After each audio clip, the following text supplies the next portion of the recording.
ne sera pas celle d'aujourd'hui.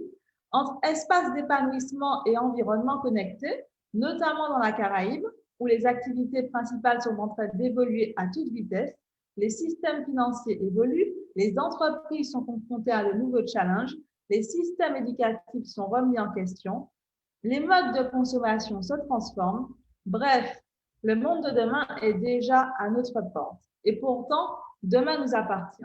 Alors, c'est notre 6e et dernier webinaire de la saison. Nous aurions pu traiter aussi de la finance de demain, de la démocratie de demain, de la famille, de la parentalité de demain, de la santé de demain, du tourisme de demain. Mais tout doit avoir une fin et du coup, pour cette fois, nous allons nous arrêter là. Ce soir, pour traiter de la ville de demain, nous recevons 6 invités. 6 invités et pas des moindres. Alors, Jeanne Cognon, qui est designer d'espace, scénographe et professeur d'histoire de l'art. Nicolas Brem, qui est ingénieur conseil eau et environnement et directeur de la salle NBC. Bruno Carrère, qui est chargé de mission attractivité à la ville de Fort-de-France. Jean-Nicolas François, qui est associé fondateur de Green Technology. Marwan Bejgan, qui est dirigeant d'Amarello. Et Jean-Marc Bullet, qui est designer et créateur industriel. Bonsoir à tous et merci d'avoir accepté notre invitation. Nous commençons avec Jeanne. Jeanne, qui est designer d'espace, scénographe et professeur d'histoire de l'art. Alors, Jeanne, pour toi, la ville de demain sera bioclimatique, pédagogique et accessible à tous. Est-ce que tu peux nous en dire plus, s'il te plaît? Alors, bonsoir Victoria, bonsoir à tous. Oui, pédagogique, déjà parce que la signalétique manque énormément, je trouve, en Martinique, que ce soit pour circuler, que ce soit pour consommer, comprendre la ville, le statuaire, les architectures, les œuvres d'art, les arbres, et que sais-je, tout ce qui participe au patrimoine urbain, en fait, devrait, selon moi, être accompagné d'une communication qui expliquerait le pourquoi, le comment, de ce qui est, ce qui a été, et tout ça pour nourrir en fait culturellement, pour intéresser, pour attiser la curiosité, pour que chacun prenne le temps de regarder, de vivre la ville, qu'il soit en train de la traverser ou qu'il y habite, quoi. Et ouais, ce serait des communications de toutes sortes de nature, de diverses formes, et du coup accessible à tous. Accessible à tous. Puisque souvent, quand on est valide, je dirais, on ne s'en rend pas compte en fait. On ne s'en rend pas compte que le moindre centimètre de plus sur la hauteur d'un passage piéton ou un petit nid de poule dans le sol, ou ça peut devenir vraiment un obstacle, une vraie difficulté pour les personnes à mobilité réduite. Et un fauteuil roulant, même s'il est moderne, il n'est pas tout terrain. Donc, il faut adapter ça. D'ailleurs, la mobilité réduite, ça ne concerne pas forcément que les gens qui se déplacent en fauteuil. On parle aussi de malvoyance, d'invalidité, de diverses formes, même juste quelqu'un qui s'est cassé la jambe, les personnes âgées aussi, les poussettes, les gens qui sont chargés, qui portent des valises, etc. Donc la problématique de l'accessibilité, ça ne concerne pas que les personnes en situation de handicap, mais une part vraiment plus large de la population. Et son amélioration, ça profiterait, je pense, à tout le monde, à tous les citoyens.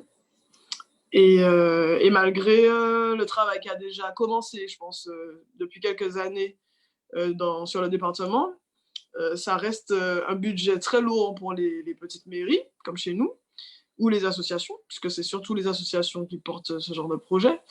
Et c'est sans compter les contraintes structurelles, puisqu'on a des bâtiments quand même assez anciens, les voiries aussi, les contraintes structurelles des voiries, parce que effectivement chaque contrainte a un impact sur le coût.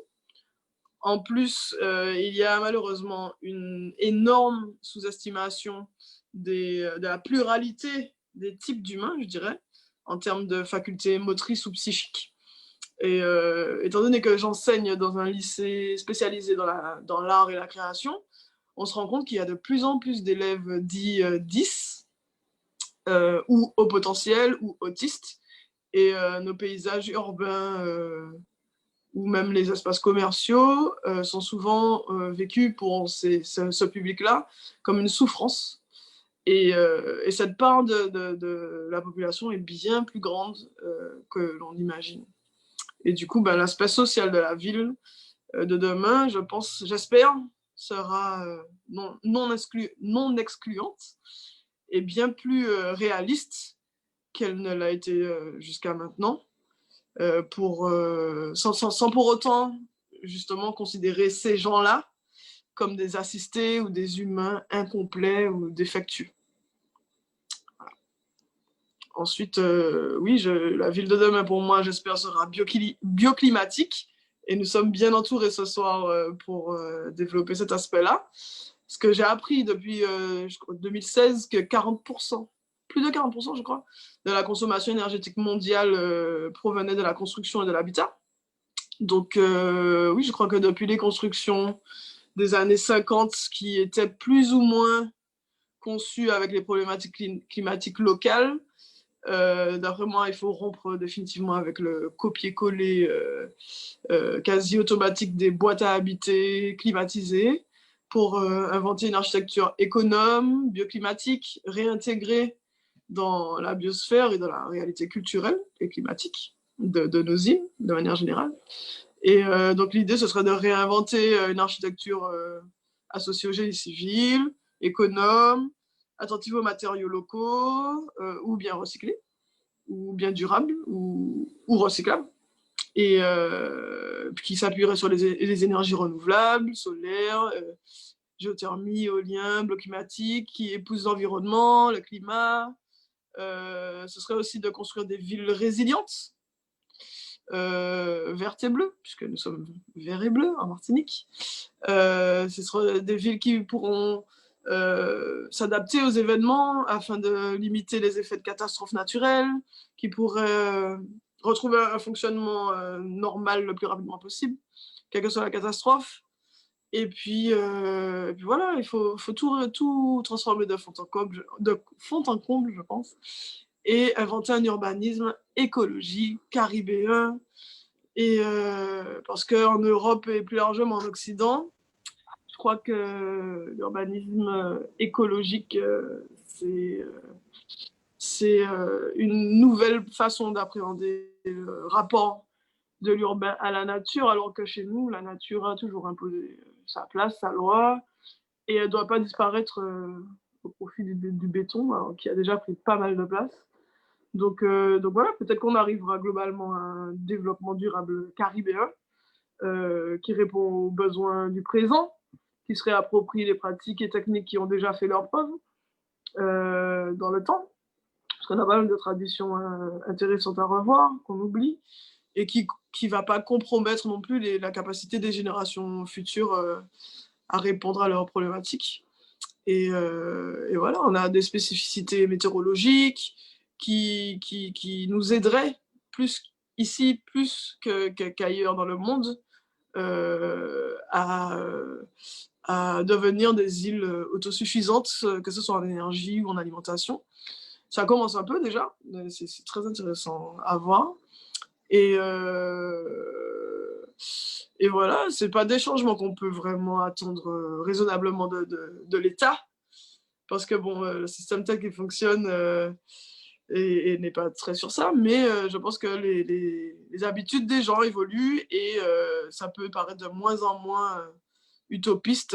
Plein de gens ont encore peur de la nature. Je pense qu'il faudrait réapprendre à vivre avec elle au quotidien. Voilà, au-delà des randonnées pédestres, c'est très à la mode. Voilà, ma vision de la ville de demain. Merci infiniment. Alors, je vois qu'on a des habitués ce soir qui ont déjà commencé à mettre leurs questions dans le chat. Donc, j'invite tous nos participants à mettre leurs questions soit sur le chat, soit dans les commentaires du Facebook Live, puisque cet événement est Facebook Live sur la page de l'Organization of Eastern Caribbean States. Donc, mettez vos questions et dans un deuxième temps, nous allons y répondre.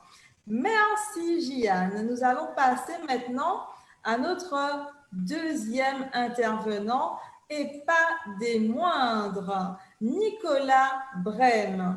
Nicolas, qui est ingénieur conseil eau et environnement, directeur de la SARL NBC. Alors, Nicolas Pontroy, la ville de demain devrait être plus verte, avec un réseau de ruchers sur les toits des édifices, permettant à la fois de favoriser la pollinisation en milieu urbain, tout en participant à un réseau de biosurveillance de la qualité de l'air par l'abeille. Tu nous mets l'eau à la bouche là, on a vraiment hâte d'en savoir plus. Comment s'est construite cette vision et sur quoi tu travailles en ce moment exactement? Parce que là, on aimerait vraiment tout savoir, tout connaître de toi. Alors, donc, je vais essayer de rester dans les 5 minutes, ne vous inquiétez pas. Moi, je suis fondateur d'une société en Guyane française qui s'appelle NBC. Et on a également une antenne en République dominicaine. Donc, on est vraiment au sein de la Caraïbe, je dirais de l'Amazonie jusqu'au nord de la Caraïbe. Et donc, je parle des abeilles pour les villes de demain, tout simplement parce que un monde sans abeilles, c'est un monde sans humanité. Donc, une ville, par essence, c'est une société constituée d'humains.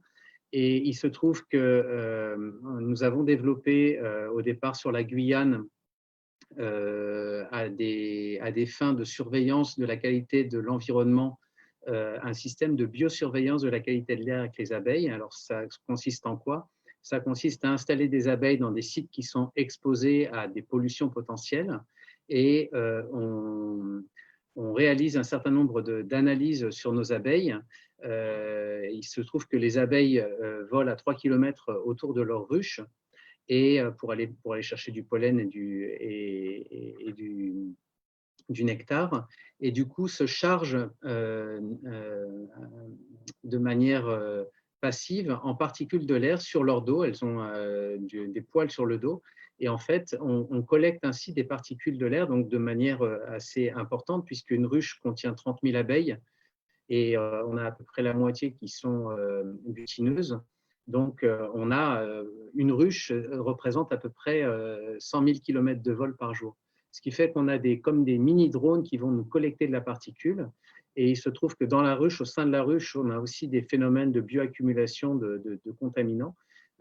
Par exemple, si on expose des ruches en milieu, dans des jardins publics, par exemple, d'une ville, etc., on est capable de pouvoir doser jusqu'à 600 molécules de pesticides, d'herbicides, etc., au sein des ruches, au sein des cires. Donc, en fait, la ruche est un espèce de capteur naturel de polluants que l'on peut particulièrement suivre. Donc, au sein des villes, par exemple, sur Saint-Domingue, on a des ruchers qui sont mis en place, par exemple, sur une station de service en plein cœur de Santo Domingo, qui est une ville de plus de 2 millions d'habitants.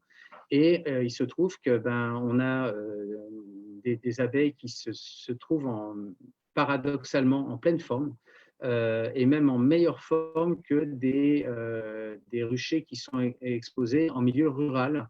On a des ruchers qui sont au sein de rizières, et par exemple, ces ruchers souffrent beaucoup de tous les produits utilisés pour l'agriculture intensive. Et donc, le paradoxe, c'est qu'en pleine ville, eh bien, on arrive à avoir, là, sur mes ruchers sur Saint-Domingue, j'ai à peu près une production de 25 kg de miel tous les 2 mois par ruche, donc ce qui est absolument exceptionnel, sachant que pour produire 1 kg de miel, il faut à peu près 1 million de fleurs visitées. Donc, on voit bien que finalement, la ville peut être un réservoir de nature finalement, et ce projet-là permet aussi de permettre de donner une autre vision des insectes aux citadins, aux urbains. Et le fait est, c'est que on a des ruches un petit peu partout. On en a sur le centre spatial en Guyane, devant Ariane, devant Soyouz, à Kourou, à Sinamari, etc.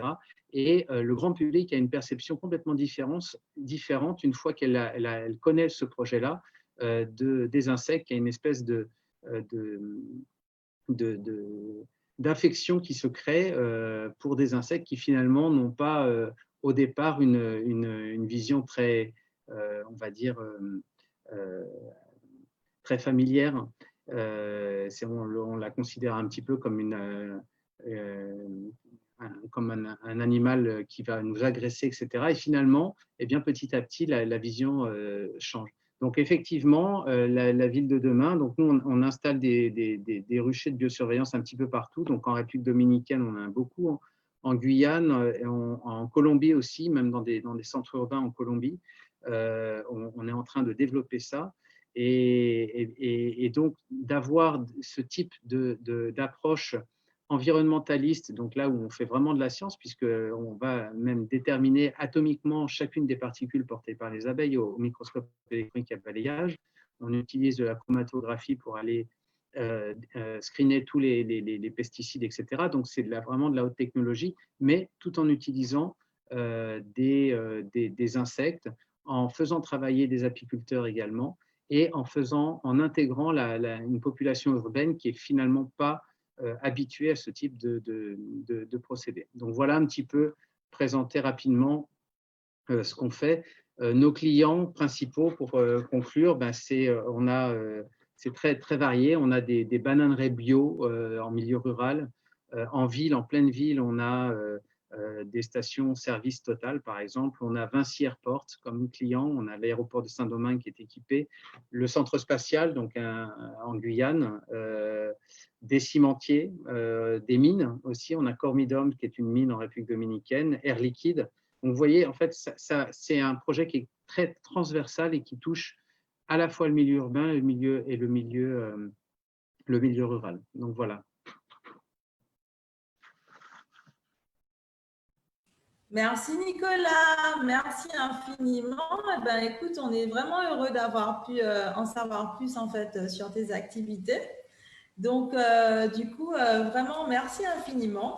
Nous allons passer à notre troisième intervenant, mais avant de passer à notre troisième intervenant, juste pour vous rappeler que vous pouvez poser vos questions sur le chat dès maintenant et que tout à l'heure, on va y répondre.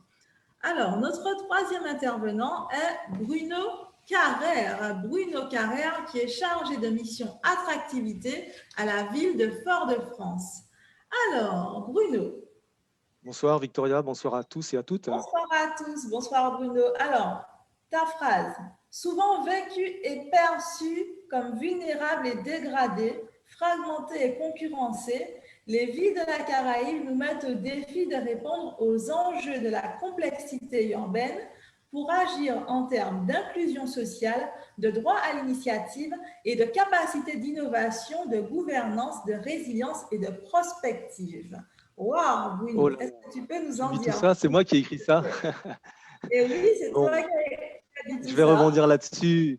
Écoutez, j'ai décrit peut-être une fonction que j'occupe actuellement, mais dans une autre vie, j'étais urbaniste et depuis plus de 25, presque 30 ans maintenant, je sillonne la Caraïbe, la Grande Caraïbe, insulaire et continentale, en participant à des biennales d'architecture, en participant à des ateliers, des conférences, en échangeant aussi avec des collègues dans le domaine de l'architecture, de l'urbanisme. Et on s'est rendu compte au gré des années que les acteurs de l'urbain n'étaient pas ceux qu'on croyait, ce n'étaient pas que des experts.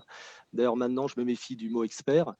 Et les premiers acteurs, bien sûr, ce sont les habitants. Et souvent, dans les villes caribéennes, qui sont des villes issues de sociétés post-esclavagistes et post-colonialistes, qui en gardent encore les stigmates, à la fois dans l'espace et dans l'organisation des sociétés. Souvent, on parlait de résilience. Moi, j'aime bien y accoler le terme de résistance. Les villes sont composées de territoires, de quartiers qui ont été autoconstruits, autogénérés, en réponse aux aux logiques de l'habitation. Bien sûr, il faut relire Texaco, c'est une œuvre fondamentale à ce titre-là pour nous, martiniquais, qui a une dimension absolument caribéenne et universelle d'ailleurs, et en opposition à l'incapacité des pouvoirs publics pendant longtemps à apporter des réponses, mais aussi parce que les villes étaient un peu comme un miroir aux alouettes et des territoires qui aspiraient à la fois des migrations intérieures et des migrations régionales. Et dans ce sens, les villes telles qu'on les imagine, et un des participants sollicite de définir le concept de ville, c'est très difficile de le définir parce que les villes sont polysémites, elles sont excessivement plurielles, mais il y a quelques invariants comme ça. Et elles sont très composites. J'utilise l'image de la tectonique des plaques pour dire que fragmentées, elles ont des logiques propres avec des communautés, des boroughs, des communautés, des communautés, des comunidades, des lieux qui permettent de fédérer, de générer de l'urbain. Ce qui est intéressant dans nos métiers, c'est de rentrer dans ces logiques qui sont souvent des logiques informelles, mais très intelligentes, très organisées, et que le pouvoir de l'urbanisme, il se partage. Alors, j'ai le souvenir, moi, d'avoir participé à des ateliers participatifs à Medellín, par exemple, même si on est loin de la Caraïbe insulaire. Il y avait des programmes de projets urbains intégrés, et il y avait 3 règles d'or. C'était d'apporter, la première règle, d'apporter le meilleur aux plus pauvres. La deuxième, c'est de planifier pour ne pas tomber dans l'improvisation. Et la troisième, qui est essentielle pour nous, c'est que l'argent public est sacré. Et à partir de ces choses-là, on pouvait travailler sur des thèmes qui régénéraient de l'urbain, notamment sur la question de l'éducation dans les quartiers et de l'accès aux droits, et la question des mobilités, avec notamment un phénomène que l'on connaît maintenant à l'échelle internationale, qui est celui des métrocables dans les quartiers les plus malement réputés, pourrais-je dire. Il y a donc l'enjeu pour nous de faire des stratégies urbaines avec une ambition, une vision. Et c'est important de projeter les villes dans un idéal partagé avec les communautés. Et ça rejoint et s'intègre finalement une idée qui est importante, inspirée d'Edgar Morin notamment, c'est celle de la métamorphose. Alors comment faire de la métamorphose? On a déjà esquissé quelques pistes. Je pense à le retour de la nature en ville. Jeanne dit que la nature est omniprésente ici.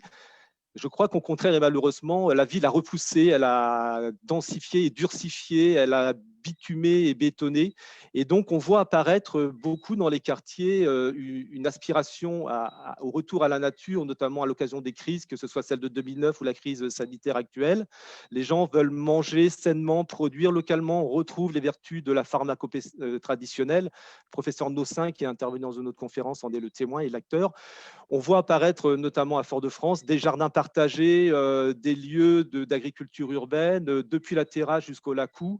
Et ça va vraiment dans le bon sens. Le deuxième thème que je voudrais juste rapidement esquisser, pour rebondir sur cette superbe phrase, Victoria, c'est les mobilités. Je crois que les mobilités, maintenant, on a redécouvert aussi le statut de piéton. Et j'aime résumer les villes de demain en disant qu'on aura gagné une partie du défi quand l'autoroute sera devenue une route, quand la route sera une rue, et quand la rue sera un plateau piétonnier ou une esplanade. Enfin, un lieu où le piéton sera dominant face à la voiture, qui est vraiment l'antithèse de l'urbanité à laquelle on aspire. Et le troisième mot sur lequel je souhaite peut-être rebondir, c'est la créativité. Effectivement, j'accompagne actuellement dans ma fonction un grand nombre de porteurs de projets. Il y a un nouveau deal entre le rôle de l'institution, de la collectivité, des pouvoirs publics comme facilitateurs pour des initiateurs de projets. On en a plus d'une trentaine sur la collectivité à Fort-de-France, avec notamment une grosse aspiration à créer des nouveaux lieux, des lieux alternatifs, des lieux créatifs, des lieux de partage, de rencontres et des lieux conviviaux. Alors on peut appeler ça des tiers-lieux, des Fab Labs, des espaces partagés. Il y a une vraie demande d'urbanité qui se concrétise, et je pense que, pour finir, il y a des nouvelles pratiques de l'urbanisme qui apparaissent très clairement aux côtés de l'urbanisme institutionnel. C'est l'urbanisme participatif, l'urbanisme immersif, transitoire, alternatif et initiatique. Et je crois que le groupe de travail que tu as réuni ce soir l'illustre bien dans ses différentes composantes, dans toute la richesse de son divers. Merci Bruno, merci infiniment. Alors, merci. Alors, Avant de passer à notre quatrième intervenant, je vous rappelle que cet événement est organisé dans le cadre du Sustainable Development Movement, organisé par l'OECS, du 23 au 24 septembre, que vous pouvez retrouver toutes les informations sur le site oecsdm.com. Je vous invite à prendre votre ticket pour y participer. Alors, notre quatrième intervenant est Jean-Nicolas François, qui remplace Franz Ebadea. Alors, Jean-Nicolas, tu es fondateur associé de Green Technology. Et donc, pour toi, la ville de demain sera collaborative et durable. Jean-Nicolas, est-ce que tu peux nous en dire plus? Comment s'est construit pour toi cette vision de la ville de demain? Oui, alors, comme tous mes collègues l'ont dit avant, on partage tous cette vision du collaboratif où chacun a sa place et amène quelque chose, une valeur ajoutée. Moi, mon métier aujourd'hui, c'est l'énergie. Donc, c'est d'énergie dont je vais vous parler. Pourquoi? Entre autres, parce que l'énergie, c'est vital. On a besoin d'énergie pour nos foyers, pour nos entreprises, pour notre île de façon générale. Et aujourd'hui, notre modèle de consommation d'énergie est non durable. C'est pour ça que je me projette vers une ville de demain où on sera dans un modèle durable et collaboratif. Clairement, vous le savez tous, aujourd'hui, nous sommes alimentés en pétrole par des pays dont nous ne maîtrisons rien. Il y a des gros enjeux géopolitiques, des enjeux de prix, d'abondance de la ressource, de guerre, etc. On est dans un système où on a des multinationales qui vont nous vendre de l'électricité ou de l'essence. Donc, chacun est tout seul, petit, face à ces multinationales. On est dans un contexte où l'énergie qu'on produit à base de pétrole coûte très, très cher. En Martinique, l'énergie produite à la centrale EDF de Bellefontaine revient à 30 centimes d'euros par kilowattheure. 30 centimes par kilowattheure. Je vais comparer ça à du photovoltaïque tout à l'heure. Et surtout, nous avons un train de vie extrêmement énergivore. On a complètement pété les plombs. En fait, on est parti dans la surconsommation. On a tous 1, 2, 3 voitures par foyer, de la climatisation au bureau, de la climatisation à la maison. Les voitures sont de plus en plus grosses. On a des bateaux. On est vraiment dans une schizophrénie où on est contraint d'acheter une énergie chère, polluante et dont on ne maîtrise rien à quelqu'un à l'extérieur. Et en même temps, on consomme cette énergie comme si on était assis sur un puits de pétrole. Donc, clairement, ça va changer. Ça va changer par une prise de conscience, ça va changer par des coûts qui deviennent exorbitants et ça va changer sûrement par la force aussi parce qu'on sera obligé à un moment donné. Et ça va changer vers un modèle plus collaboratif et plus durable grâce à la conjonction de 3 facteurs. Alors, ces 3 facteurs, ils existent déjà, on y est déjà. Le premier, c'est le véhicule électrique. Mine de rien, sans le savoir, on a vraiment fait un pas technologique avec le moteur électrique. Donc, les véhicules électriques, ils consomment 5 fois moins d'énergie qu'un véhicule thermique pour la même distance parcourue. Les moteurs électriques sont beaucoup plus fiables, avec une durée de vie beaucoup plus importante que les moteurs thermiques. Et surtout, le véhicule électrique ouvre la voie vers des véhicules autonomes qui, eux, vont permettre une vraie disruption, c'est un anglicisme, mais de créer une vraie rupture de modèle sur la mobilité. On s'en va en fait vers le MaaS, Mobility as a Service, donc la mobilité comme un service. Je vous dis juste 2 mots là-dessus, on pourra en débattre plus, mais on prévoit qu'en fait, 10 ans après que les véhicules autonomes aient été autorisés à circuler librement, 10 ans après, le nombre de véhicules dans nos villes aura diminué de 80%. Il y aura 80% moins de véhicules dans les villes, tout simplement parce qu'en fait, les gens vont délaisser les véhicules individuels pour aller vers la mobilité en tant que service. C'est le Uber de demain avec des véhicules autonomes sans chauffeur, en gros. Donc, voilà, la première innovation technologique, c'est le véhicule électrique. Il y a encore beaucoup de travail à faire, notamment sur le stockage de l'énergie dans les batteries, comme vous le savez. mais première innovation qui permet cette évolution. La deuxième innovation sont les énergies renouvelables, en l'occurrence pour nos îles, le photovoltaïque. Donc aujourd'hui, l'énergie photovoltaïque coûte 2 fois moins cher que l'énergie thermique produite à Bellefontaine. Donc en moyenne, l'énergie photovoltaïque va coûter 15 centimes par kilowattheure, là où EDF Bellefontaine produit à 30 centimes par kilowattheure. Donc ça coûte déjà 2 fois moins cher. Le photovoltaïque permet d'être distribué sur toutes les toitures au plus proche de la consommation, donc moins de contraintes de transport d'énergie. Et surtout, ça c'est mon petit côté un peu social, le photovoltaïque crée des emplois non délocalisables avec une forte valeur ajoutée, des emplois de techniciens, d'électriciens, d'ingénieurs, etc. Le troisième facteur qui va faire la bascule, c'est l'Internet de l'énergie. C'est qu'en fait, tout comme sur Internet, vous pouvez télécharger des données et en envoyer, sur le réseau électrique, c'est exactement la même chose dès aujourd'hui, grâce à des technologies, des communications machine-to-machine, du blockchain, etc. Mais aujourd'hui, on peut produire du photovoltaïque, par exemple, à Sainte-Anne, brancher son véhicule électrique à Saint-Pierre et consommer une énergie 100% renouvelable. Donc, ces 3 facteurs, véhicule électrique, énergie renouvelable, Internet de l'énergie, font que l'énergie de demain sera distribuée et plus durable. Et pourquoi plus durable? Parce que dans ce nouveau modèle, tous les acteurs ont leur place. On n'a plus une multinationale qui produit et qui vend, mais tout le monde a sa place. Les propriétaires de bâtiments, propriétaires de parking, les utilisateurs de véhicules, les citoyens qui consomment de l'énergie. Et c'est en fait une occasion pour nous, petits, de récupérer du pouvoir sur un pilier de notre société qui est l'énergie. Et en plus, ça fait du bien à l'environnement parce qu'on consomme moins et on consomme plus durable. Donc voilà, en conclusion, la ville de demain sera collaborative et durable grâce à une énergie renouvelable, distribuée et rentable. Et en fait, demain, on y est déjà parce que tout ce dont je vous parle, ça existe déjà. Nous, on le déploie tous les jours et c'est juste, il faut juste faire le pas et y aller plus massivement en fait. Merci Jean-Nicolas, merci beaucoup. Merci pour ta définition de la ville de demain. Alors, je vous rappelle que vous pouvez poser toutes vos questions à nos intervenants via le chat et sur les commentaires dans le Facebook Live.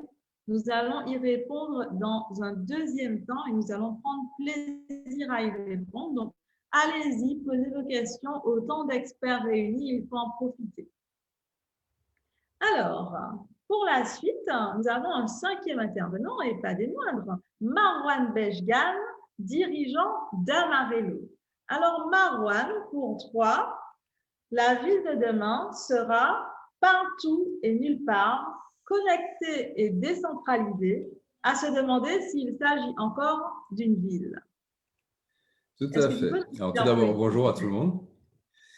Et puis, je tiens à dire que je me méfie parce que tout à l'heure, Bruno a dit qu'il faut se méfier du mot expert et tu viens de nous qualifier d'experts. Alors, j'ai dit que la ville de demain serait partout, nulle part, connectée, décentralisée. Et en fait, c'est un fantasme que j'ai depuis l'enfance. Je vais vous positionner le truc, c'est assez simple et on va repartir sur ce que les autres ont raconté. Moi, j'ai grandi à Tartane et j'ai trouvé ça, mais génial. Et quelque part vers mes 12… Alors, Tartane, pour ceux qui ne sont pas en Martinique, c'est sur la presqu'île. C'est une zone plutôt isolée sur le réseau électrique, sur le réseau de communication, etc. C'est l'ancien village de pêcheurs où on peut faire du surf et puis venir en vacances. Et on est bien, on est loin de la grosse ville, on est loin du bruit, on entend les vagues, etc. Et un beau jour, j'ai 13-14 ans et ma mère amène Internet à la maison. Et là, tout d'un coup, j'aime beaucoup la science, le savoir. On partait, j'avais la chance d'avoir des parents qui m'emmenaient à la ville, vraiment à Paris. Quasiment tous les ans, on allait à la Cité des Sciences et tout. Et je me retrouve avec Internet et je me dis, mais j'ai plus besoin d'aller à Paris. Et la suite de la vie m'a montré que si, il fallait quand même y aller un petit peu. C'était désagréable, mais c'était comme ça. Alors, comment on s'y retrouvait et pourquoi cette phrase? La ville, c'est d'abord quoi? La ville, c'est d'abord l'agglomération. C'est d'abord la communauté humaine, telle que l'a dit l'urbaniste Bruno Carrère. La ville, c'est d'abord l'agglomération. Pourquoi? On oublie que la ville, elle suit la première révolution agricole. Enfin, la deuxième, parce que la première était sûrement cognitive, mais les traces sont difficiles à trouver.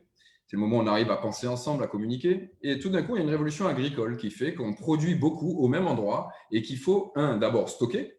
Donc, on va créer le silo. Ensuite, comptabiliser. On va créer l'écriture avec plein de trucs. Et puis, maintenant qu'on a stocké, il y a des gars qui sont intéressés, qui veulent nous braquer. Donc, on va créer la défense. Et là, en fait, on a la naissance de la première ville qui est une centralité, un lieu de fortification, un lieu de mutualisation. Et qu'est-ce qu'on fait? On est en train de se défendre contre quoi? D'abord, la nature. Il ne faut pas oublier que dans les villages, des gens, on avait peur des fauves, on avait peur des bêtes sauvages, on avait peur des nuisances, on avait des nuisibles, pardon, excusez-moi. Les nuisances sont venues dans la ville après. D'abord, c'était les nuisibles. On a ensuite eu peur des autres humains qui avaient bien compris qu'il y avait un truc intéressant là, il fallait s'en défendre.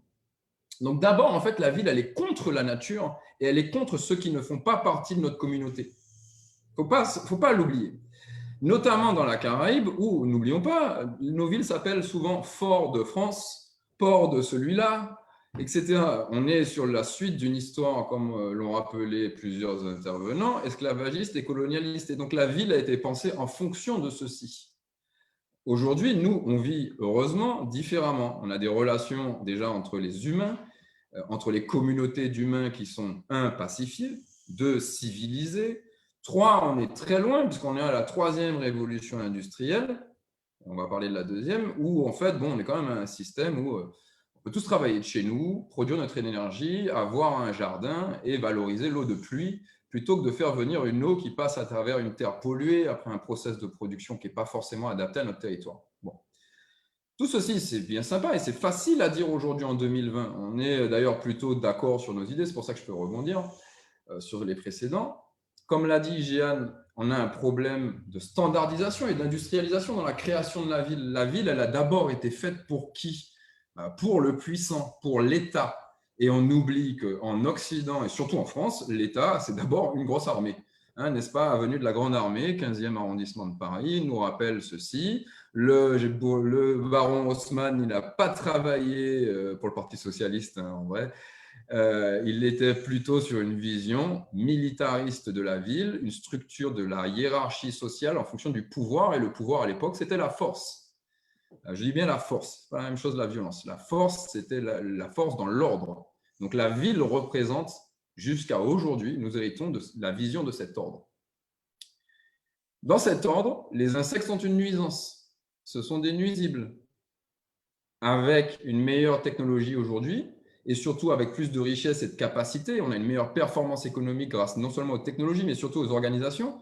La ville aujourd'hui, qui est un produit, un outil, une solution de défense face à des agressions extérieures, elle peut inviter tout le monde en fait. À commencer par les humains qui n'étaient pas ceux au top de la hiérarchie sociale. Donc on se retrouve à faire de l'adaptation aux personnes à mobilité réduite. Et ayant travaillé dans la VRD et ayant 2 petits garçons, j'ai poussé des poussettes sur des trottoirs et on a du boulot. On a beaucoup de boulot. Et en fait, ce boulot, rendre un trottoir accessible à une poussette, c'est aussi le rendre demain accessible à un drone qui va nous livrer quelque chose. On se prépare à ça. Rendre les choses accessibles à toute personne parce qu'elles sont écrites, lisibles et selon des règles fiables, c'est les rendre accessibles à des machines qui travaillent pour tous. Utiliser aujourd'hui les insectes, c'est aussi possible parce qu'on a compris mieux ce qu'ils font, on a compris comment collaborer avec eux.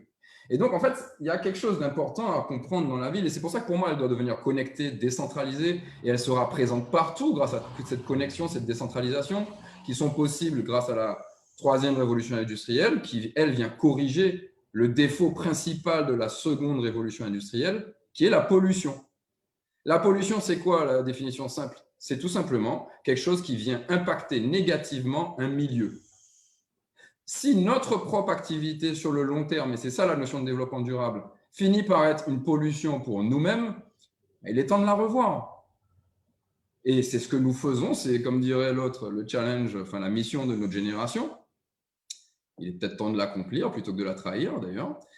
Et je finirai là-dessus, on a plein de technologies qui nous sont disponibles, mais le plus important, et c'est d'ailleurs l'expérience du système d'information qui le dit, c'est de commencer par savoir ensemble comment on veut faire fonctionner la ville, et ensuite on trouvera les solutions technologiques pour le faire. Merci Marwan, merci infiniment. Alors, je vous rappelle que vous pouvez poser vos questions via le chat et sur les commentaires du live Facebook. Allez-y, allez-y, profitez-en. Nous avons plusieurs spécialistes réunis ce soir pour répondre à toutes vos questions. Et puis, nous allons maintenant passer à notre 6e intervenant qui est Jean-Marc Bullet. Jean-Marc, alors, tu es designer et créateur industriel. Et pour toi, la ville de demain sera cognitive, paramétrique, perméable et empathique. Est-ce que tu peux nous en dire plus, s'il te plaît? Oui, bonjour à tous. Alors avant de rentrer dans les détails de ma présentation, en fait, je me suis posé la question pour répondre à cette question, à quoi ressemblera la ville de demain, je me suis posé la question, à quoi ressemblera le citoyen de demain, en fait. Et je me suis dit que ce citoyen de demain, alors vous m'entendez ou pas? Je ne sais pas si tout le monde m'entend. Oui, ok. Et que ce citoyen de demain, c'est quelqu'un qui est né dans le monde de l'Internet. Et ce monde de l'Internet, qu'est-ce que c'est? C'est un nouveau monde industriel qui est le monde de la contribution et de la vitesse. Pourquoi? Parce que le monde d'avant, c'était un monde qui opposait le producteur et le consommateur. Aujourd'hui, dans le monde de l'Internet, on voit bien que le consommateur, il n'est pas seulement consommateur, mais aussi producteur. Donc, il produit aussi du contenu. C'est aussi un monde collaboratif. Alors, en quoi ça intéresse la ville? C'est parce que ce citoyen de demain qui est habitué à cette vitesse et qui est habitué à cette contribution, à collaborer, eh bien, il va attendre de la ville de pouvoir collaborer, de pouvoir contribuer à la création de la ville. Et puis, étant donné qu'il est habitué à cette vitesse de l'information, la ville va devoir s'adapter. Alors, maintenant, je vais aborder les 4 autres points que j'ai présentés. Donc, la ville sera cognitive. Alors, pour ceux qui ne savent pas, je vais rappeler ce que ça veut dire cognitif. Alors, le cognitif, c'est le processus par lequel un être humain acquiert des connaissances sur son environnement. Et donc, du coup, une ville cognitive, c'est une ville qui pourra en fait partager, générer du savoir et aussi le partager. Je prends comme exemple un projet que j'ai fait avec Tropicatrium, en fait, qui s'appelle l'œil perméable. Et l'enjeu de ce projet, c'était de pouvoir permettre à Tropicatrium de partager son programme et aussi donc, au sein du territoire, mais aussi de permettre aux jeunes de partager leurs œuvres au sein du territoire. Donc, moi, je pense que ce genre de projet, il y en aura de plus en plus si on veut que demain soit une ville qui génère de la connaissance, qui partage des savoir-faire et des savoirs. Ensuite, la ville sera, excusez-moi, je me perds dans les papiers. La ville sera paramétrique. Alors, pour paramétrique, qu'est-ce que ça veut dire? C'est qu'on pourra véritablement la paramétrer. C'est-à-dire que, selon moi, avec les objets connectés, avec le monde de la 5G, alors peut-être beaucoup ont peur de ces nouvelles technologies, mais je crois qu'on peut y voir une opportunité. C'est que ces technologies vont pouvoir permettre on pourra décider qu'un quartier ou une rue, en fonction du moment de la nuit, par exemple, on pourra gérer l'éclairage électrique. Par exemple, vous avez beaucoup de rues dans les villes qui sont éclairées alors qu'il n'y a personne. On pourra en fait améliorer l'éclairage de cette rue, en tout cas régler la luminosité en fonction de la présence ou pas des personnes. On pourra aussi créer des événements, en tout cas adapter l'éclairage en fonction des événements qu'il y a ou pas dans les quartiers. Alors, j'ai parlé aussi d'une ville perméable. Alors, pour moi, perméable, c'est un peu, ça se raccorde un peu avec ce qu'a dit le premier intervenant. Pour moi, c'est une ville qui est liée au vivant. C'est-à-dire que c'est une ville où, alors, je prends pour exemple le compostage, par exemple. Je pense que de plus en plus, les gens voudront de plus en plus participer, faire de leur ville une ville plus écologique, mais une ville qui est de plus en plus proche de la nature, proche du vivant. Et donc, à mon avis, les gens voudront, par exemple, faire du compostage dans la ville, dans l'espace public. Alors, je prends pour exemple un autre projet que j'ai fait sur lequel j'ai proposé en fait un composteur qui serait accroché à un arbre dans l'espace public et qui permettrait à tout le monde de participer au processus de compostage et d'améliorer la santé des arbres. Alors, ensuite, pour finir, une ville empathique. Donc, en fait, alors pour ceux qui ne savent pas, l'empathie, c'est la capacité de se mettre à la place de l'autre. Donc, ce sera une ville où, grâce au design, on pourra mieux prendre en compte les problématiques des usagers. Alors, ces usagers sont multiples. C'est les personnes âgées, c'est le migrant, c'est les étudiants. Donc, là aussi, en fait, le design pourra aller… Alors, oui, le design pourra vraiment aller à la rencontre des usagers et mieux comprendre leurs attentes et proposer de nouveaux services. Je vous remercie. C'est nous qui te remercions, Jean-Marc. Merci pour ton intervention. Merci à tous pour vos interventions. Et donc, maintenant, nous allons passer à la phase questions-réponses. Alors, nous avons déjà eu plusieurs questions. La première question est la suivante. Peut-on définir le concept de ville? La ville dans la Caraïbe n'est pas celle d'Europe et d'ailleurs. Pouvez-vous citer une tradition du bâti, un matériau local? Donc, en fait, c'est 3 questions dans une question.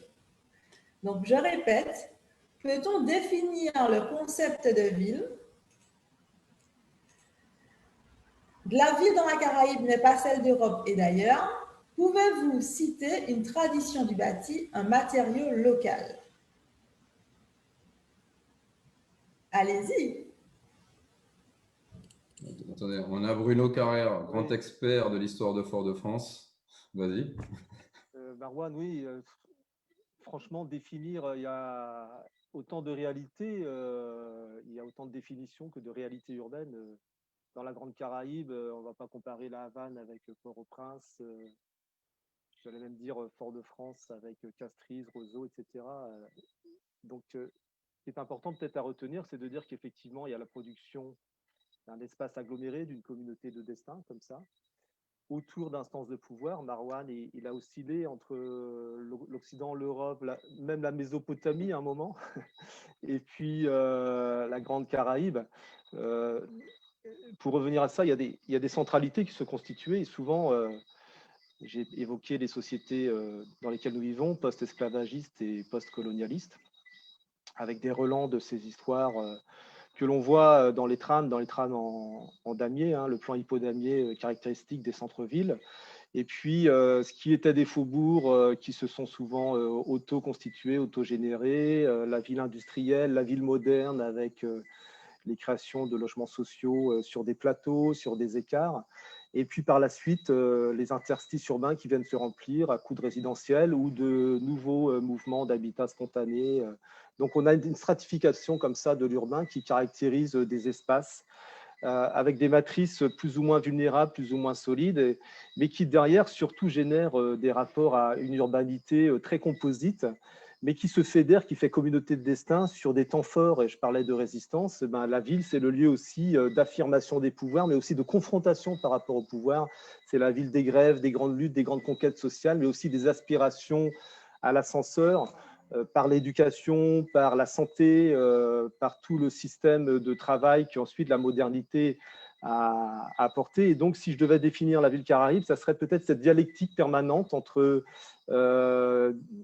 une façon de concevoir un urbain par nous-mêmes et pour nous-mêmes, et puis aussi une façon d'aspirer à de la modernité qui génère elle-même ses propres relégations, ses exclusions, qui attire et qui repousse. Et donc, c'est cette dialectique-là permanente que l'on voit dans nos villes qui font que la ville, c'est un chantier permanent, c'est un défi permanent qui exige aussi de croiser les regards, d'hybrider les compétences et puis surtout de connaître et de reconnaître les capacités des gens à générer de l'urbanité dans des tissus sociaux qui font qu'on intervient par exemple sur des quartiers où le revenu moyen par ménage, c'est moins de 500 €.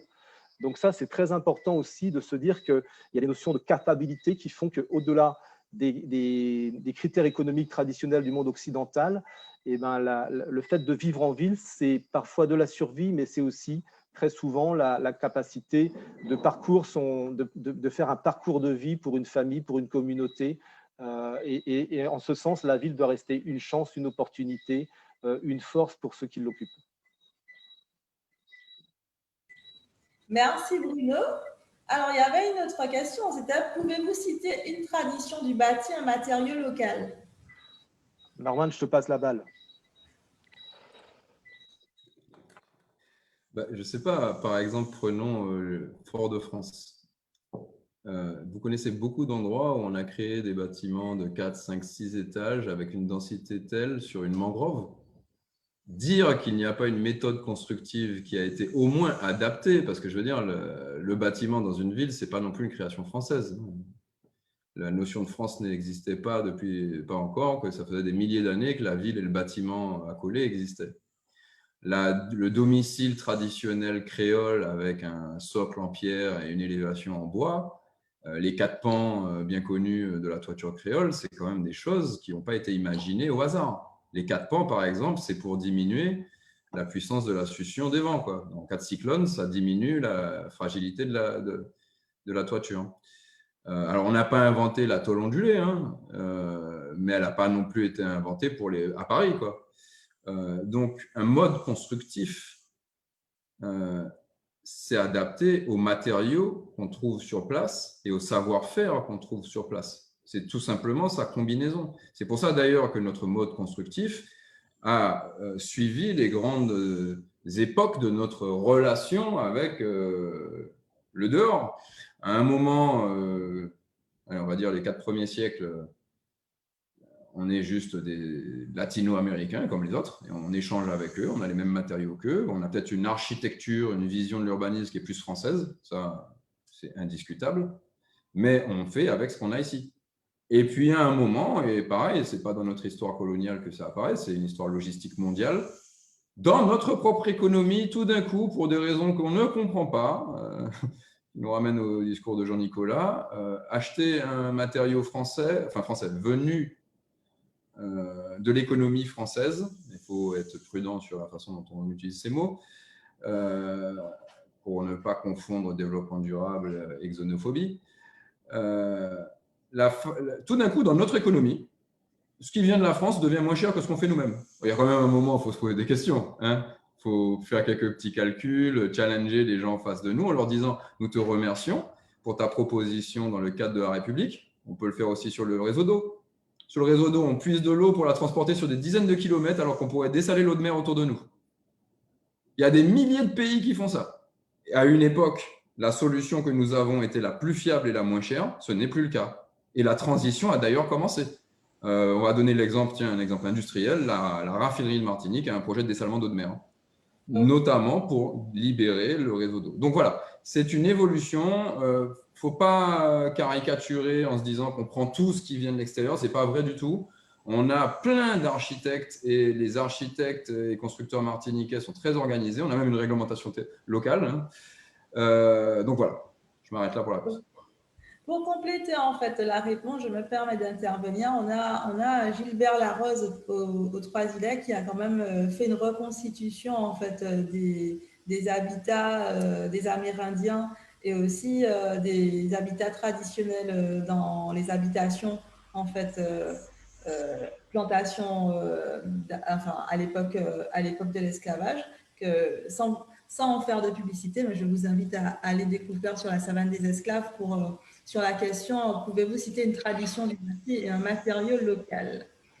Alors, nous avons une autre question. Existe-t-il d'autres animaux capteurs de polluants? Alors ça, c'est une question pour Nicolas. Nicolas, existe-t-il d'autres animaux capteurs de polluants?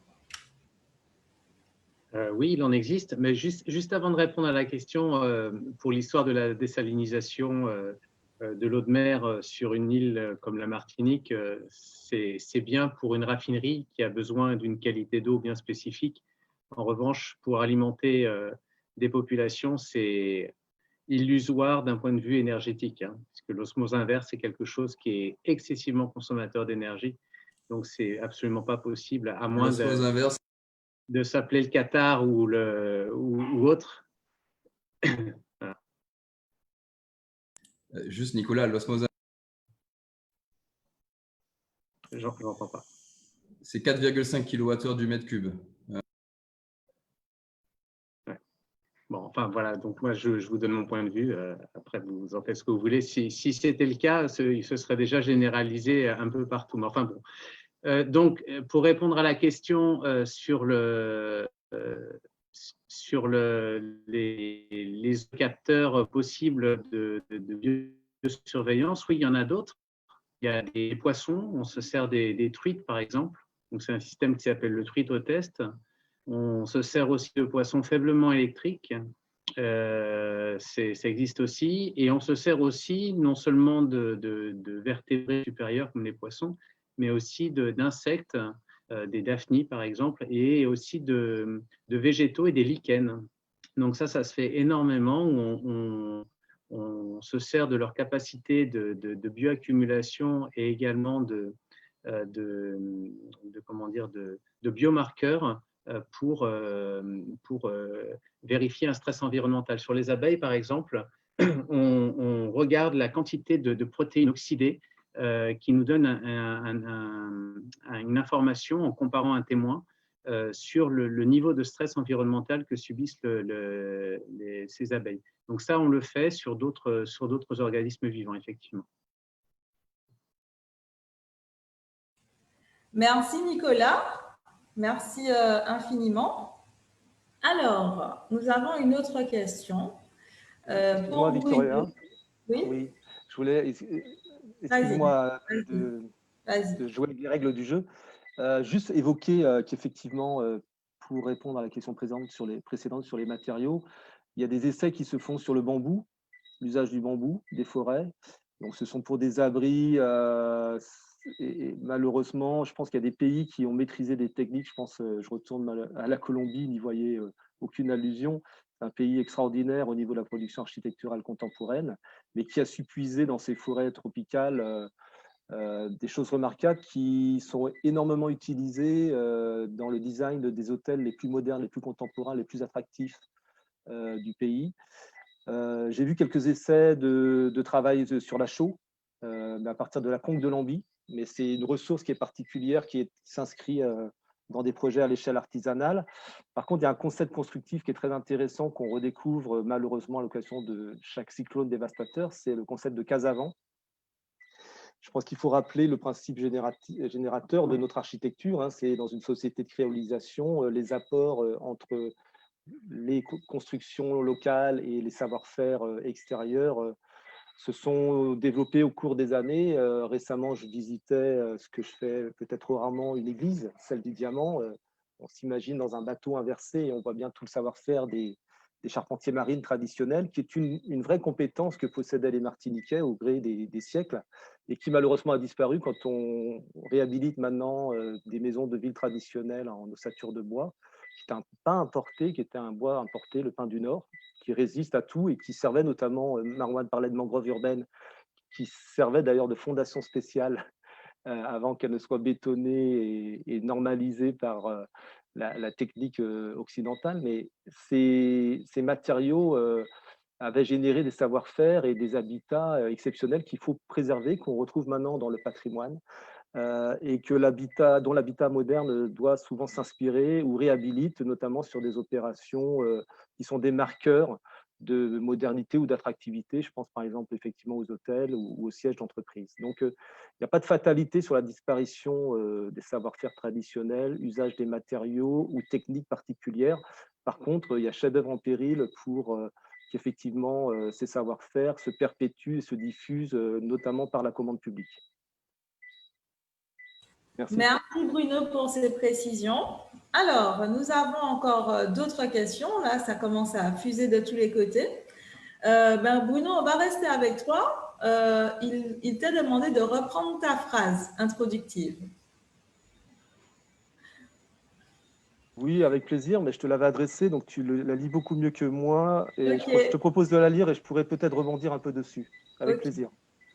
Donc, souvent vécu et perçu comme vulnérable et dégradé, fragmenté et concurrencé, les villes de la Caraïbe nous mettent au défi de répondre aux enjeux de la complexité urbaine pour agir en termes d'inclusion sociale, de droit à l'initiative et de capacité d'innovation, de gouvernance, de résilience et de prospective. Oui, alors il y a 1000 choses là-dedans et ça me ressemble un peu. Peut-être 2-3 idées matrices. L'idée qu'il n'y a pas de fatalité dans la dévitalisation des villes. Je suis un amateur de l'histoire cubaine, de sa révolution à nos jours. On a perdu récemment, il y a quelques mois, le grand historiador de la ciudad de la Habana Vieja, Eusebio Leal Spengler, qui était l'historiador officiel de la ville de la Havane, qui était le grand maître de la rénovation du centre de la Havane. Et il faut imaginer que dans les années 70-80, c'était un effondrement de cette ville. Et un jour, au début des années 80, Eusebio accompagne Fidel Castro à un sommet des Amériques à Carthagène et il voit la ville de Carthagène en Colombie. Je reviens encore en Colombie, excusez-moi. Et il voit un joyau, une pépite coloniale. Hein, c'était le grand port des Espagnols pour la conquête des Amériques et qui doublait celui de la Havane. Et Eusebio dit à son ami fidèle, tu sais, au moment où tout s'effondrait, sa révolution, c'était la crise du port de Mariel, le phénomène des balseros et le summum de l'embargo. Tu peux faire ça dans ta ville, on peut créer quelque chose. Et il a eu un passe-droit exceptionnel, c'est la possibilité de créer un régime dérogatoire au régime cubain, d'utiliser le dollar, de le faire reconnaître. Et puis, à partir d'un territoire sacré, de dire, on va montrer au monde ce que l'on sait faire, quelle est notre architecture, quel est notre patrimoine, comment on peut accueillir les gens, quelle est notre cuisine, notre gastronomie.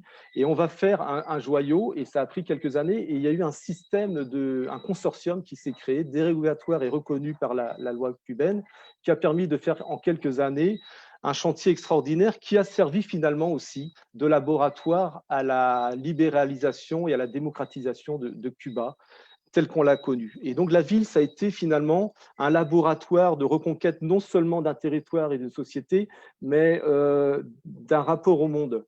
Et ça me paraît important, cette idée que les villes sont aussi la capacité à répondre à des enjeux de positionnement géostratégique, de connexion. On voit actuellement des villes qui se battent aux États-Unis, en Europe, pour la défense des libertés, qui sont compromises, que ce soit des attaques raciales, des attaques de genre, des attaques de minorités, des attaques contre la nature. Il y a un réseau de solidarité qui se fait. Et je pense que c'est important pour que des villes s'interrogent sur leur statut, sur leur vocation, et qu'au-delà de nos métiers respectifs, il y a un gros enjeu de citoyenneté et de militantisme, d'activisme que ces villes doivent permettre d'exprimer et d'incarner.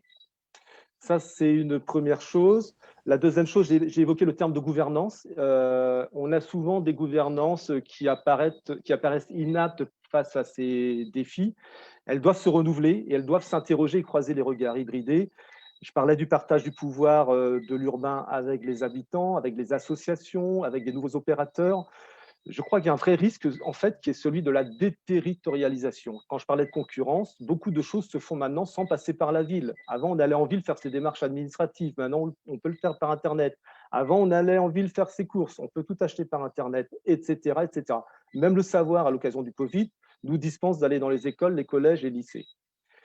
D'ailleurs, on ne se retrouve plus en réunion, mais on échange nous-mêmes par Internet. Alors, tous les avantages que l'on reconnaît, que l'on utilise, mais en même temps, les risques de faire que demain, énormément de choses seront dans un quant à soi, hybridées par des réseaux qui ne feront de sorte qu'on n'ira plus irriguer et pratiquer le territoire.